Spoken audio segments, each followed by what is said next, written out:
I'm Mary Dolan. I'm the Director of Training and Marketing at Maine State Credit Union in Augusta. So, how did you learn about priority learning? Well, it's interesting.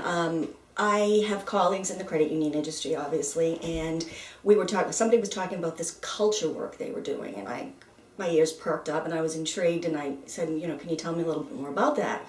Well, she told me about that. She was from York Federal Credit Union, and she's gone now. I think she's retired. Her name was Tally. Anyway, what she said was that they really needed to take a look at their organization and decide how they needed to improve. They wanted to enhance leadership skills. They wanted to enhance the communication among people and among departments. And so the natural question was, so who did you work with? And she said, Priority Learning South Portland. I'm from South Portland, even though I work in Augusta, and made the connection. I was with my HR rep at the time, Christina, and I talked more about it. Christina got the information on Priority Learning. She Googled it, and we brought it to our CEO, and he said, let's talk to them. So we talked to York Federal Credit Union, and we met with them first, and then we came here and met with Ralph, the senior leadership team, and I. Well, after we met with the credit union, we came here and we sat with Ralph for probably a good hour or so. Actually, Craig joined us at one point, and he asked us questions just about us, what we were looking to do, what we wanted to do, and we had some pretty interesting conversation, but we were dipping our toes in the water at that point.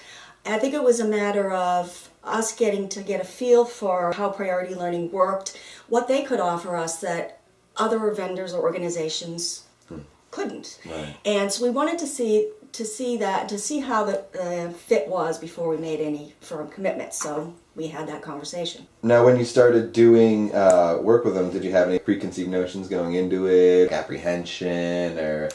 It's funny you should ask that, because I've been in the organizational development learning business for a long time. I was also a consultant, so I sort of know both ends of the spectrum.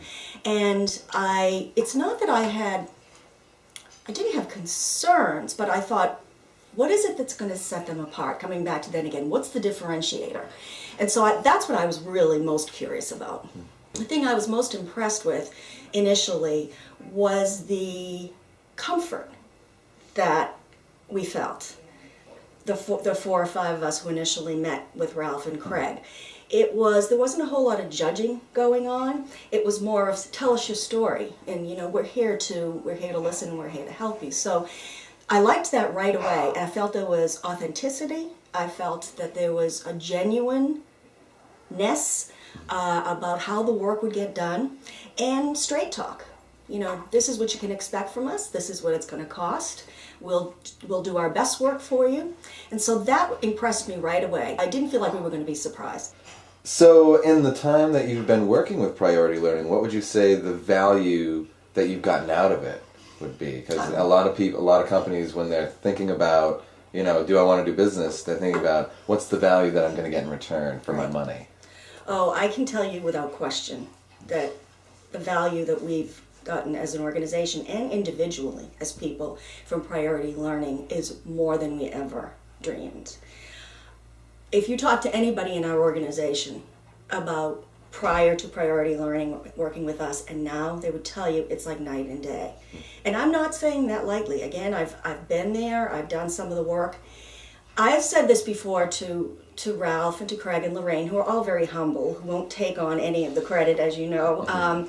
But I've said before, there is a magic about what happens here. Not only what happens here in Priority Learning itself in terms of the office space, but also when we're in a room with them and when we're doing a work with them. And I took a series here. It was called Facilitation Leadership Series, and my final presentation was on true colors. And I shared a story, about 2 times in my life where I have really found the people who have helped bring out my true colors and who encouraged me to be who I was. The first was an aunt, my Auntie Lee, and I talked about what it was like to go to her house and how welcomed I felt and how we always had a meal together, and she always noticed something special about me. And then I also talked about, fast forward 30 years, and I talked about Priority Learning and walking through the door and feeling immediately welcomed, immediately accepted for who I was, that our special talents that we each have, we should put out there. We shouldn't hide them. One of the first times we had to do a presentation in a workshop, I said, I don't know, we had to demonstrate something. And I'm not a real craftsy, artsy. All these people were doing all these cool things, like building gingerbread houses and showing how to wrap a gift. And so, because I've spent some time with Ralph, he said to me, well, why don't you interpret a dream? Because I love dreams. And I thought to myself, can't do that in front of a bunch of people or here in a business thing. And I thought, well, why not? I have somebody telling me, go ahead, interpret a dream. And that may sound insignificant, but it speaks to being truly seen. And I think that's what the difference is for our organization and for the individuals in it, is that we are encouraged, we have been encouraged to show our true colors, because that's when the good work happens. That is truly the differentiator, I think, between Priority Learning and other organizations who do this work. So, if you had a colleague or a friend from out of your business that was interested in Priority Learning or asked you about Priority Learning, what would you tell them? I would tell them to be ready to do the real work. You really do get what you pay for. In our case, we needed to have some true, straight talk conversations among all of us in the staff. It didn't matter what level. So I would say be ready to do the work. I would so recommend this organization. I have nothing to gain from saying this except having seen firsthand what happens.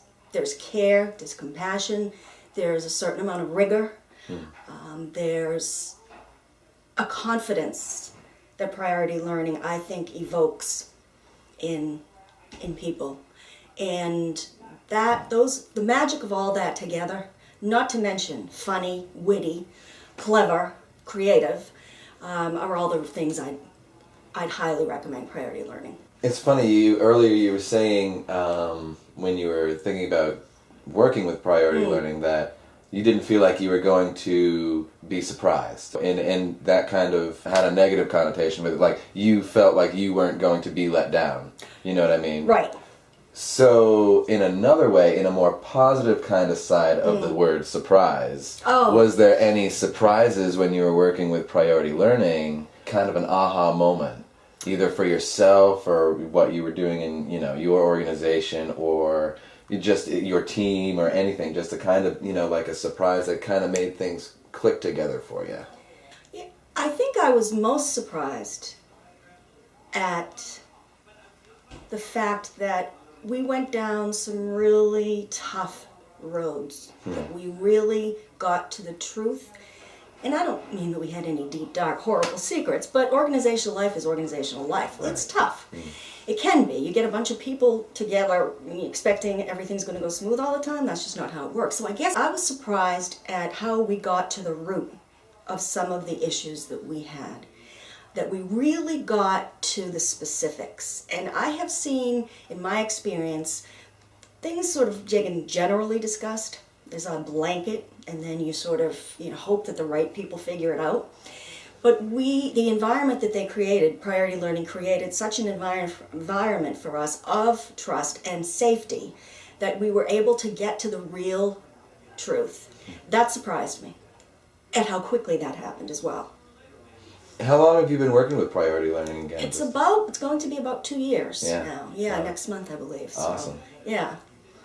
What's one thing that you've taken away from Priority Learning that you use in your daily life, either work life, maybe personal life? There's a lot of things we talk about kind of here. What, is there something that you think about like 4 or 5 times a week, that you just like, that, you learned that from Priority Learning? Yeah, there are a lot of things. So one of the things that I think about all the time is take all the blame, own everything, and give away all the credit. As basic as that sounds, I am a better leader for remembering that all the time. And the first few times where I took all the blame, when I could have said, but they and I, it was hard work, but I felt like a better leader for that. So that's one thing. The other is just kindness, that everybody's got a story. And pointing fingers does no good for anybody. Preserving people's self-esteem is critical in all cases. There's no reason to try to find out what's bad in someone's life. What are the good things? And every single person that I've worked with in Priority Learning, whether it's Craig or Ralph or Lorraine, and I've worked with them all on all different projects, it's the same consistent brand, if you will, from a marketing standpoint. Same brand. And it's genuine. And I guess I'd say that I wouldn't choose to go on video and give a testimonial. It's not my favorite thing. I'll probably never watch this, but I do want to impart that. I do really want to impart that message of the quality of work and the quality of people. They would be my ultimate first recommendation for anybody who wanted to do any work in their organization, whether it's culture, leadership, facilitation, all those things. So awesome. Well, Mary, thank you so much for your time. I really appreciate it. Pleasure. Thank you.